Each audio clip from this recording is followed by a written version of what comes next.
하나님은 살아 계십니다. 예수님은 여기 계십니다. 성령님 역사하십니다. 2024년 그 마지막 주일, 한 해의 마지막 주일 아침에 우리는 주께서 주신 말씀을 읽었습니다.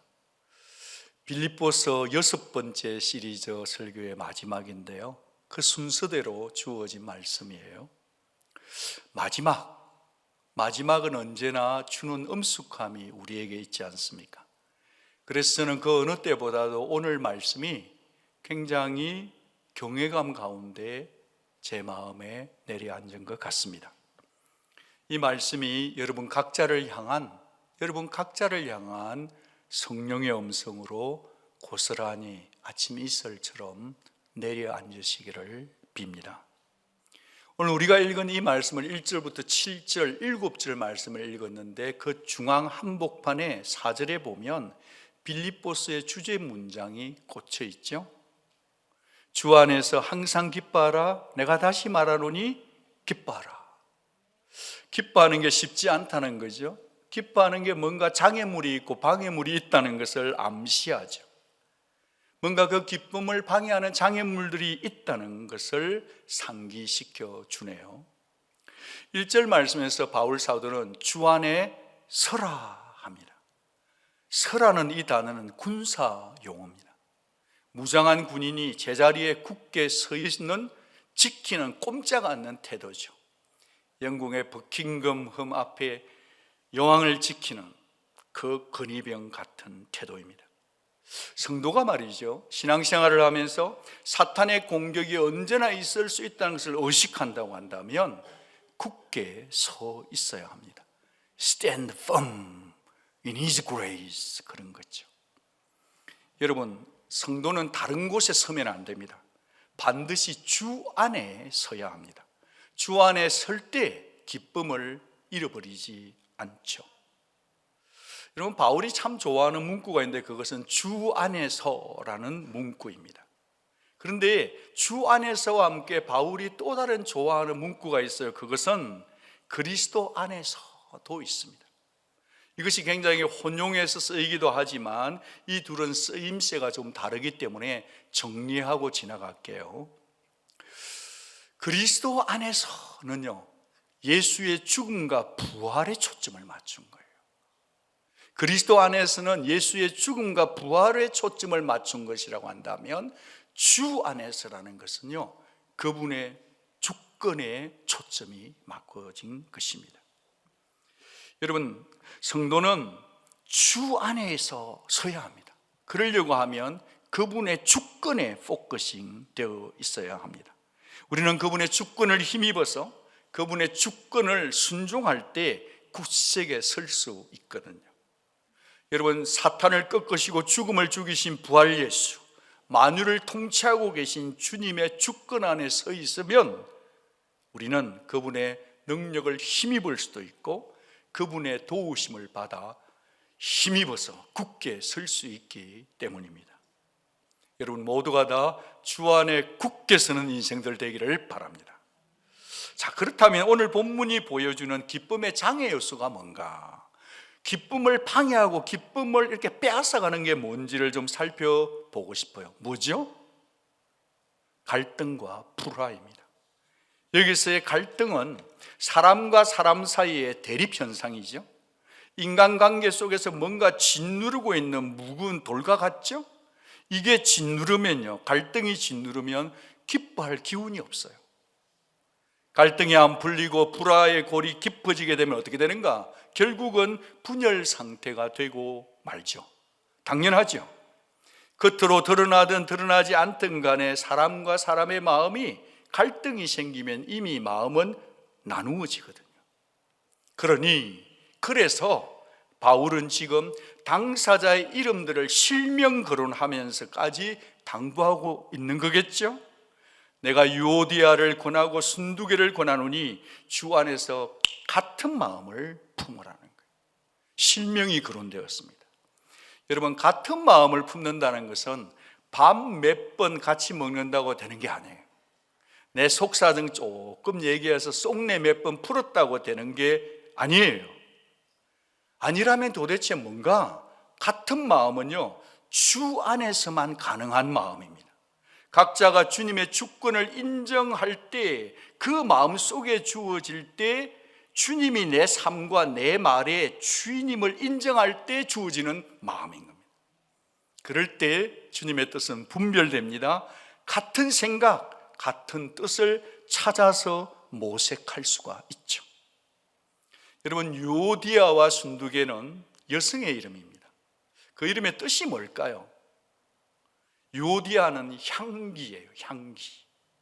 순두계는 행운이란 뜻입니다. 행운. 이 두 여인은 교회의 중요한 여성 리더십이었습니다. 애초 빌립보 교회가 세워질 때도 두아리라의 자주장사 루디아, 여성으로부터 시작되어서 그랬을까요? 이유는 모르지만 그래서인지 교회는 바울 사도를 도운 계층 멤버들이 빌립보 교회에는 핵심 여성 리더십들의 영향이 컸던 것 같습니다. 지금 빌립보 교회가 뜨겁습니다. 뜨거운 쟁점에 놓였습니다. 그 뜨거운 쟁점에 폭풍의 눈처럼 있는 두 여인이 바로 이들이었습니다. 현대적으로 표현한다면 향기 권사님과 행운 권사님의 격렬한 한판 대립이었습니다. 그 교회를 다니는 성도라고 한다면 누구라도 알만한 뜨거운 이슈였고 뜨거운 감자가 있었습니다. 바로 이것이 바울이 그들의 이름을 실명으로 거론할 수밖에 없었던 이유였던 거죠. 여러분, 교회에 갈등이 일어날 수가 있습니다. 그런데 그 갈등은 누가 일으킬까요? 주로 열심히 하는 분들, 열심을 내는 분들이 부딪히지, 교회에서 열심 내지 않는 분은 부딪혔다는 얘기를 들어본 적이 없습니다. 여러분, 갈등이 일어날 때는 이게 뭐 심각한 교리적 갈등 그런 게 아니더라고요. 일반적으로 갈등이 일어날 때는 아주 사소한 데서 시작될 때가 많더라고요. 지금 빌립보 교회가 팽팽한 긴장감 속으로 술렁술렁거리더니 마침내 이편 저편으로 나뉘어졌어요. 향기 권사님들과 행운 권사님 팀으로 쫙 나누어진 겁니다. 위기가 계속 긴장감이 치솟아가고 있는 상황입니다. 그러니까 바울이 다급하게 이 빌립보스를 쓸 수밖에 없는 이유, 디모데와 에바브로 티토를 속히 보낼 수밖에 없던 이유가 바로 이런 컨텍스트 상황 속에 있었던 것입니다. 여러분, 이 말씀을 가만히 잘 읽어보면 이미 사도 바울은 2장에서 힌트를 줬어요. 마음을 같이하여 같은 사랑을 가지고 뜻을 합하여 한 마음을 품으라고 말입니다. 같은 마음, 같은 사랑, 같은 뜻, 한 마음이라고 긴장감을 슬쩍슬쩍 마치 영화의 프리뷰처럼 보내줬습니다. 그런데 그것을 눈치채지 못했던 거죠. 그래서 4장에 와서 갈등이 팽팽하게 되어서 갈등의 실체가 폭로되고 말았던 것입니다. 그래서 바울이 외칩니다. 마음을 합치세요. 합치세요. 마음을. 주님 마음을 품으세요. 품으세요. 주님 마음을. 자기를 비우신 예수의 마음을 가지세요. 가지세요. 자기를 비운 겸손한 예수의 마음을. 그렇게 지금 당부하는 거죠. 이렇게 할 이유, 그렇게 할 이유가 충분히 있다고 바울은 지금 역설하고 있습니다. 4장 3절, 또 참으로 나와 멍에를 같이 한 니기에 구하노니 복음에 나와 함께 힘쓰던 저 여인들을 돕고 또한 글레멘드와 그 외에 나의 동력자들을 도우라. 그 이름들이 생명책에 있느니라. 바로 이 말씀의 그림 속에서 두 가지 정도를 우리는 교훈을 챙기게 되는 것 같습니다. 첫 번째 교훈은 뭐냐? 첫 번째 교훈은요, 분쟁이 일어났을 때는 해결할 수 있는 신실한 사람을 찾아야 한다. 필요하다는 거예요. 니게 구하노니라고 하는데 바울이 지금 편지를 구했는데 그 사람의 이름을 밝히지 않고 있다는 거예요. 익명성이에요. 바울은 그를 두고 나와 함께 멍에를 같이 한 자라 하는 겁니다. 멍에 잘 아시잖아요.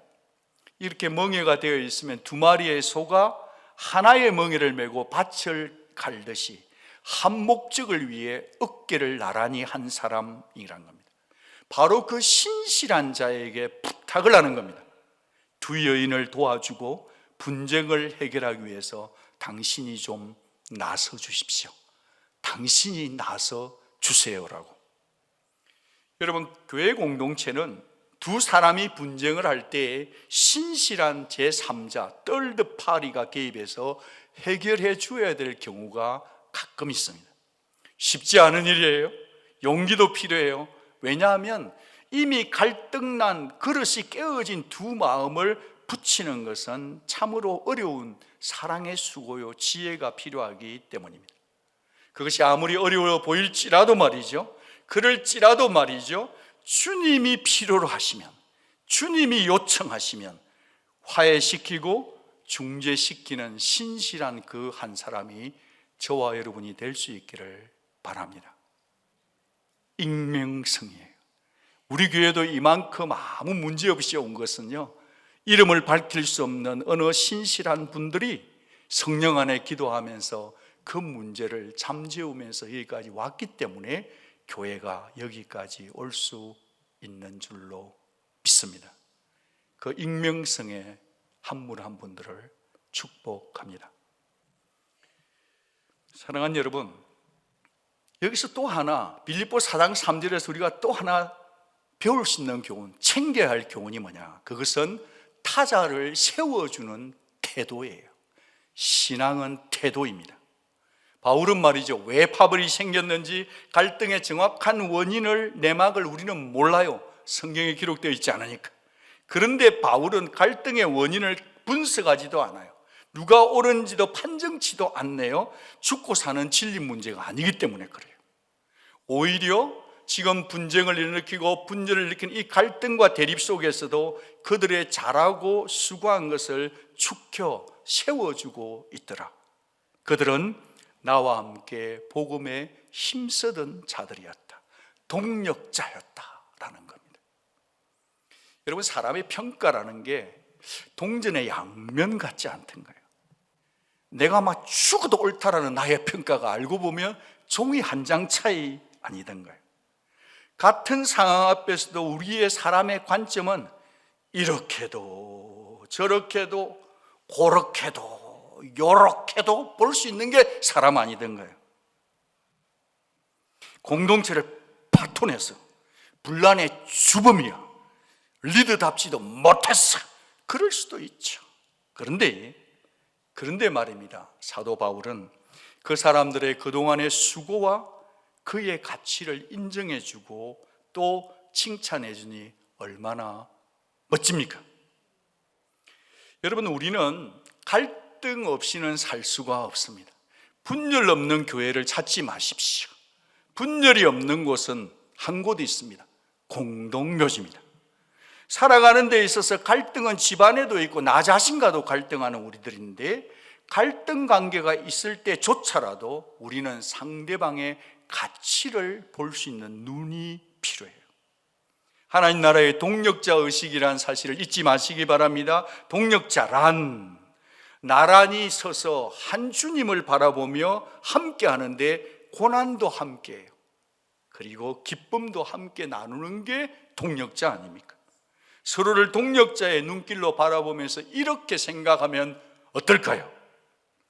아, 하나님이 한 팀이 되라고 내게 주신 사람이구나. 오늘 아침에 강단 기도를 하는데 우리 목회팀에게 말했습니다. 저와 여러분은 만나고 싶다고 만난 사람들이 아닙니다. 만나기 싫다고 만날 수 없는 사람들도 아니죠. 우리는 하나님이 디자인하신 한 팀, 원팀이라고 같이 격려하고 기도했었습니다. 여러분, 또 이렇게도 한번 생각해 보면 어떨까요? 지금 분쟁이 일어나고 갈등이 일어나고 서로 옳다고 막 난리할 때, 하나님이 내 인격을 성숙시키려고, 하나님께서 내 인격을 성숙시키려고 내 곁에 두신 사람들일 수도 있다. 여러분, 인생은 운전이에요, 운전. 여러분, 운전하다 보면 직선만 있는 게 아니죠. 곡선도 있죠. 꼭 바쁠 때 디튜어 돌아가세요 그러잖아요, 그죠? 정말 하이웨이도 있는데 시골 비포장도로도 가야 하잖아요. 신앙의 길, 인생의 길을 걸어가다 보면 나도 모르게 범프를 지나갈 때 출렁할 때도 있어. 그리고 울퉁불퉁한 불편한 길도 우리는 가야만 합니다.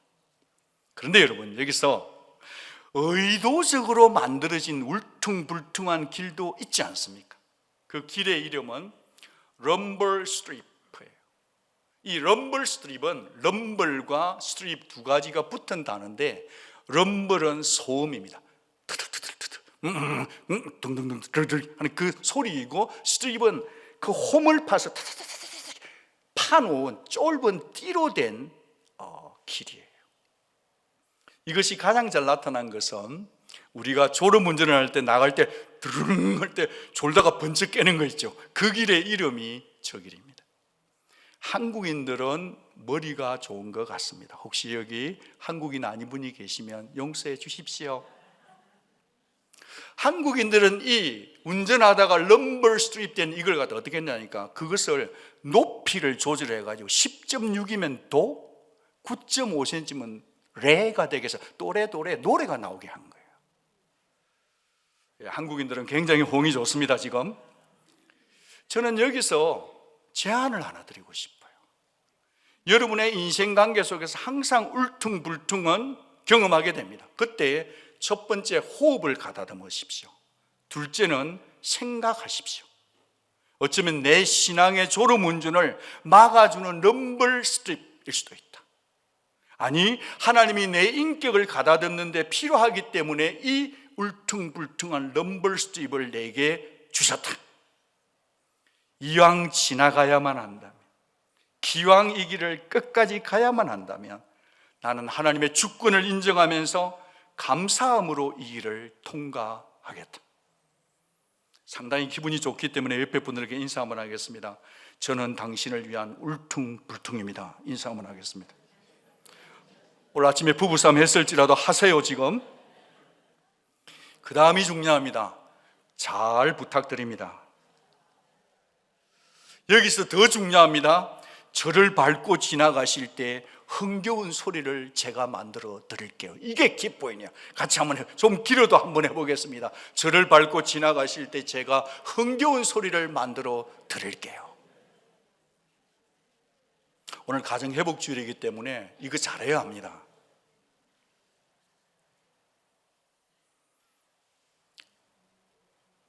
불화 속에서도 진리를 찾아낼 수 있다는 거예요. 더 중요한 이유가 있는데, 그런가 하면은 그분들의 이름이 생명책에 기록되어 있다는 거예요. 여러분과 관계가 불화해지고 관계가 틀어지고 서로 정말 힘든 그 사람도 그분들의 이름은, 내 기분 나빠서 그분들의 이름을 생명책에 재진 게 아니라 그 사람들까지도 하늘의 생명책에 이름이 기록되어 있기 때문에 받아들여야 된다는 거예요. 동의하시면 아멘. 이 얼마나 복된 말입니까? 장차 천국에서 함께 살 가족이니까요. 그런데 우리가 어떻게 서로 밀어내고 튕겨내고 등 돌리고 내 기준에서 잘라내자는 거죠. 여러분, 이 말씀을 들을 때 혹시 여러분과 이 메시지는 아무 상관이 없습니까? 목사님, 나하고는 아무 상관없는 얘기예요. 그만하세요. 그럴 수 있는 사람은 아마 아무도 없을 겁니다. 여러분이 지금 맺고 있는 모든 인간관계 속에서 불편한 마음이 자리 잡고 있다면 주님은 그 불편함을 우리가 정리할 때까지 계속 짚고 들어오실지도 모릅니다. 그러니까요, 관용의 태도를 촉구하는 거죠. 같이 읽습니다. 너희 관용을 모든 사람에게 알게 하라. 왜냐하면 주께서 가까우시기 때문이라. 이 구절은 이런 의미죠. 너희의 온한 모습이나 신사적인 모습을 모든 사람이 볼 수 있도록 나타내라. 인생은 너무나 짧다. 왜냐하면 주께서 바로 문 밖에 서서 보고 계시기 때문이다. 우리 인생이 마감되고 나면 언젠가 주 앞에 섰을 때 우리가 이 땅 살면서 취했던 행동, 말, 선택, 남에 대한 얘기들이 다 평가받을 것입니다. 언젠가 한국의 어느 앵커우먼 출신의 정치인인 여자분이 병으로 죽기 전에 SNS에 이런 글을 남긴 것을 읽었습니다. 돌이켜보면 아쉬운 점이 있다. 왜 좀 더 너그럽게 못했을까 하는 점이다. 저와 함께한 많은 분들, 정치 동지 여러분, 제가 서운하게 해드린 점이 있다면 저를 너그럽게 생각해 주시기를 바랍니다. 사람이요, 임종 앞에 서면 후회하는 게 있대요. 좀 더 너그럽게 살 걸. 왜 그리 따지고 또 따지며 살았을까 하는 그런 후회를 많은 분들이 하게 된다고 합니다. 성경학자들은 관용, 이 관용이란 단어를 한마디로 정의하기는 어렵지만 이 관용이란 단어가 너무 덩치가 커요. 어렵지만 큰 틀에서 볼 때는 관용은 이런 뜻입니다. 보시면 이 관용이라는 에피에이케스라는 이 단어는요, 영어로 표현하면 reasonableness예요. 그러니까 사람의 잘못이나 죄를 정당화시키지 않으면서도 그 사람을 용납하고 그 사람을 불쌍히 여기며 그 사람을 덮어주고 그 사람을 품어주는 미덕이라 했습니다. 여기서 중요한 것은 페런시스 안에 있는 거예요. 사람의 잘못이나 죄를 정당화시키지 않으면서도 용납, 불쌍, 덮어주고 품어주는 미덕, 그것이 관용이라는 거예요. 예, 일반적으로 관용은 그냥 우리는 관대하고 너그럽고 배려하고 존중하는 태도죠. 맞아요. 그런데 성경적 관용은 뭐든지 오케이 하는 것이 아닙니다.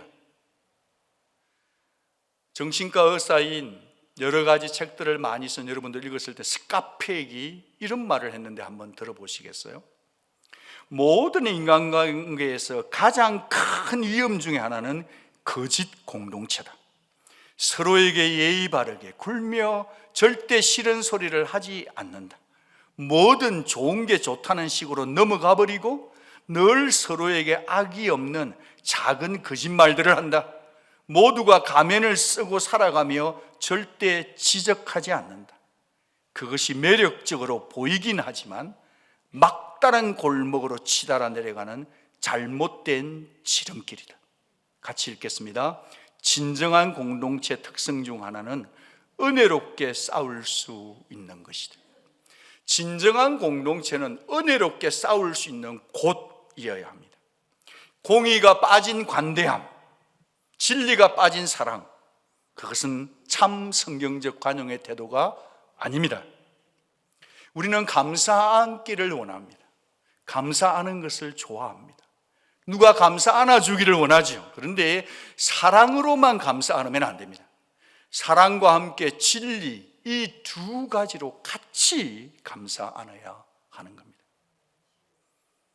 여러분, 우리가 남을 교정하고 싶을 때 우리의 마음의 태도는 너그럽게 품겠다, 끌어안겠다, 그 마음에서부터 작동되어야 합니다.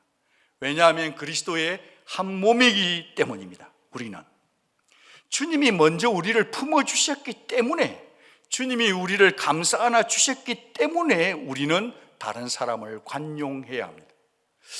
관용의 본질은요, 긍휼이에요. 관용의 본질이 뭐라고요? 불쌍히 여김이에요. 우리 속에 나오는 알량한 내 긍휼 말고 말입니다, 주님의 긍휼이 필요한 것입니다. 여러분, 끔찍한 십자가에서 자신을 못 박아 죽이는 그 사람들을 위해서 주님이 이렇게 기도하셨습니다. 아버지여, 저들의 죄를 사하여 주소서. 저들은 자기가 무엇을 하는지 모르나이다. 그것이 바로 긍휼의 극치인 거죠. 이게 바로 품어주는 관용인 거죠. 여러분, 그런데 우리가 예수님을 믿고 따라가지만 말입니다, 정말 정직하다면 말이죠, 솔직하다면 말이죠, 내게 고통과 아픔을 주는 그 사람을, 나를 여전히 비방하고 있는 그 사람을, 뒷담화하는 그 사람을, 정직하지 않은 말들을 우리가 어떻게 진짜 품을 수 있습니까? 그게 쉽습니까? 그럴지라도, 그것이 어려울지라도 주 안에서 주님의 주권에 순종하며 품으라 하시니 올해가 가기 전에 우리는 이 말씀대로 품고 살아가야 합니다. 그게 신앙생활인 거죠. 오늘 이 주신 말씀, 주님의 마음 메시지를 통해서 우리가 좀 적용하면서 나는 어떻게 다른 사람을 관용할 수 있을까? 그 태도를 좀 익히고 배우고 싶습니다. 어떻게 하면 될까요?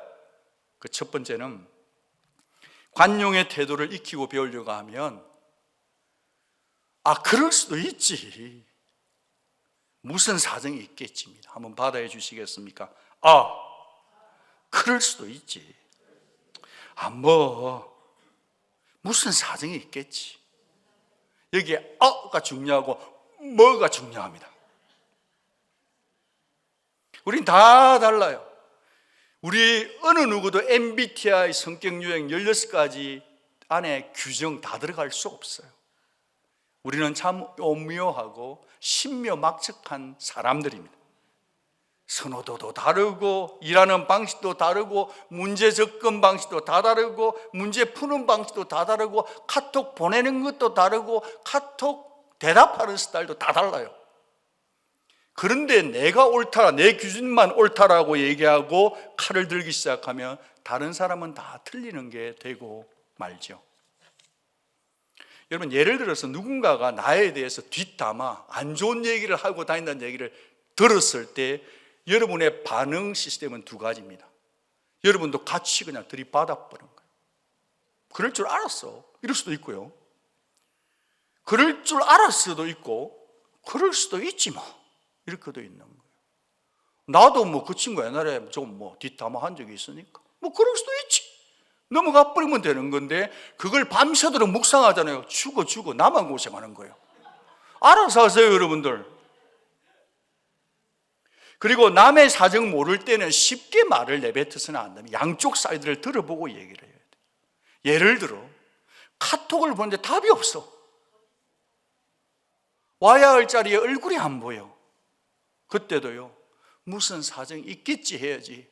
내가 카톡을 보냈는데 답이 안 오다니, 그리고 아무리 묵상해봐야 그 사람은 내 목소리를 알아 몰라. 모르는 거예요. 나만 고생하는 거예요. 카톡 보냈는데 아직 답 안 온 분 있죠. 사흘만 견디면 오니까 여유를 쓰담쓰담 하시기 바랍니다. 그리고 신앙생활 잘하는 방법을 한번 얘기해 보고 싶은데, 왜 안 보이는지, 왜 늦었는지 누가 압니까? 왜 얼굴 표정이 어두운지 누가 알겠어요? 여러분, 신앙생활 제일 잘하는 방법 하나 알려드릴 테니까, 얼굴이 왜 그래? 얼굴이 많이 상해서. 그 얘기는 죽어도 하지 마시기 바랍니다. 제가 아무리 설교를 잘해도 나갈 때 얼굴이 상했다는 얘기 들어버리면 집에 갈 때까지 제 설교는 하나도 기억 안 나고, 왜 그 사람이 나한테 얼굴이 상한다고 그러지? 그거 계속 하는 거예요. 저 좀 도와주세요.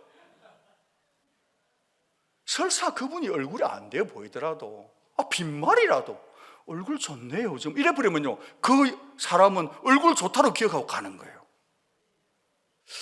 이런 하늘의 신비한 참 진리 속에 은혜를 못 받으면 무슨 말에 은혜를 받으려고 아멘을 아끼신지 모르겠어요.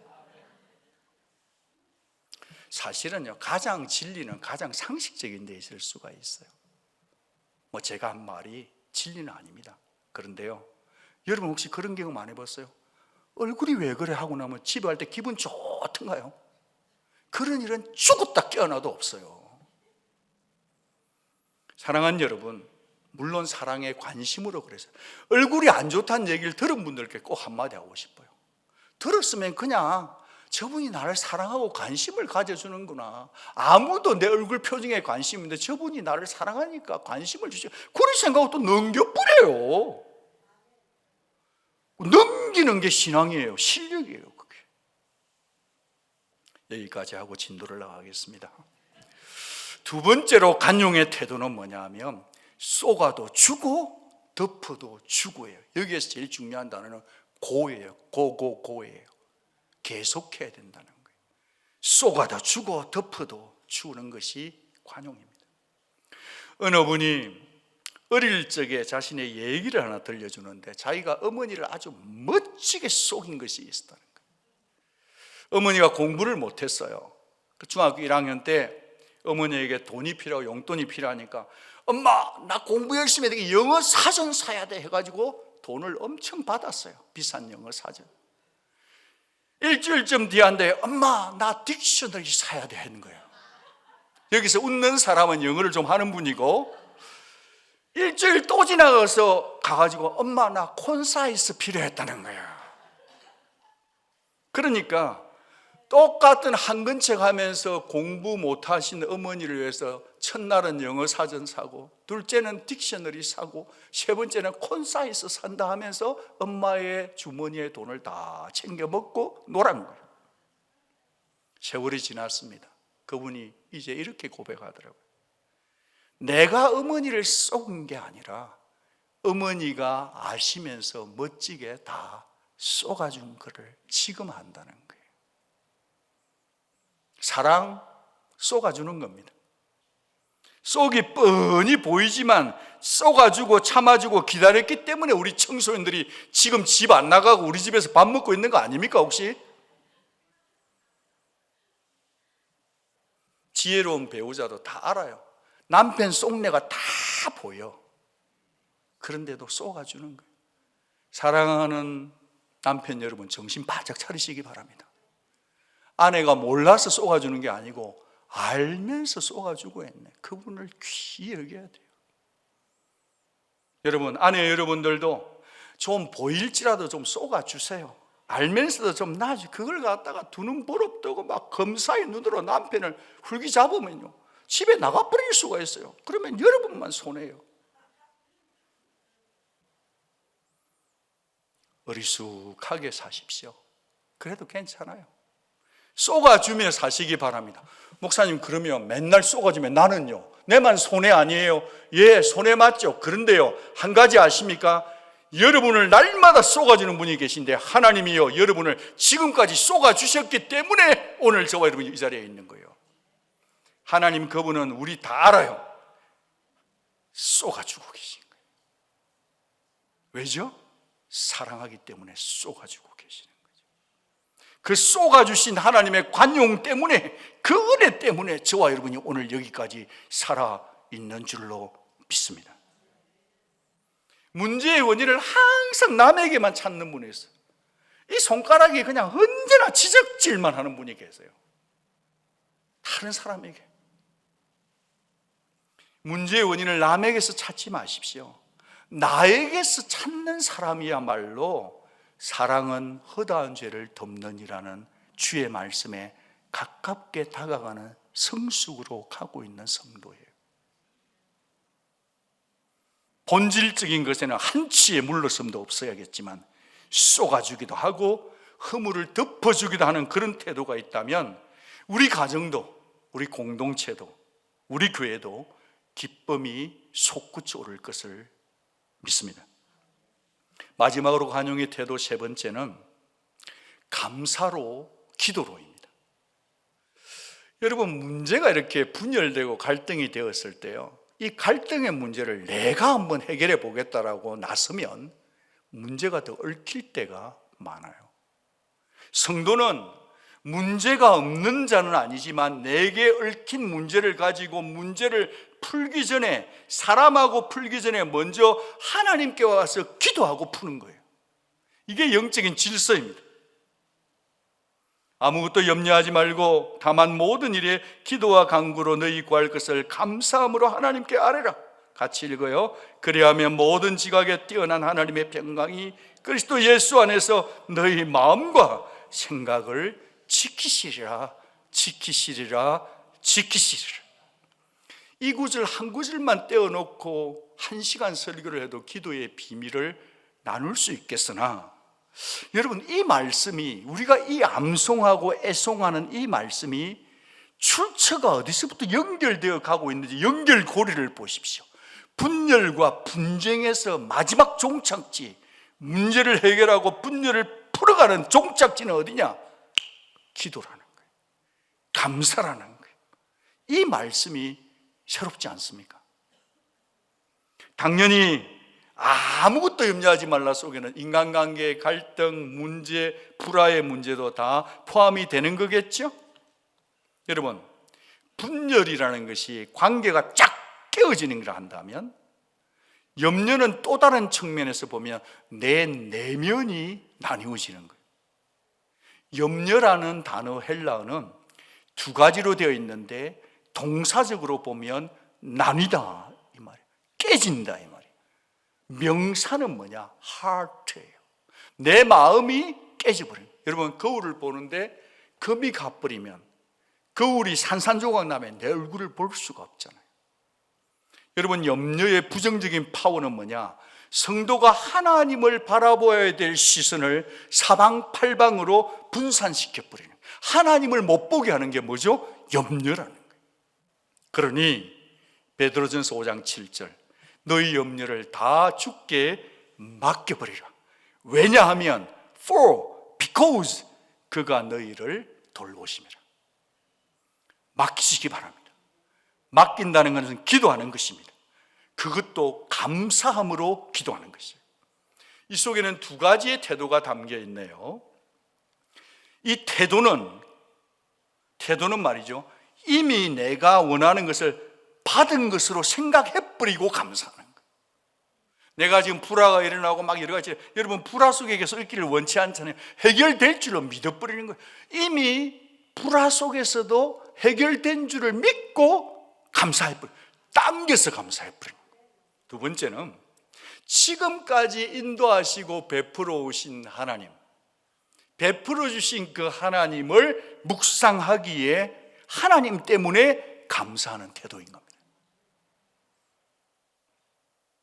저는 여러분이 어떤 불화와 어떤 문제 속에 휘말려 있는지, 꼬여 있는지 잘 모릅니다. 그러나 불화의 문제 해결은 사람에게서 가능한 게 아니라 하나님 손에 맡겨야 합니다. 여러분, 우리가요, 분노하고 있으면서 억울하고 씩씩대고 있으면서 감사하는 건 참 어려워요.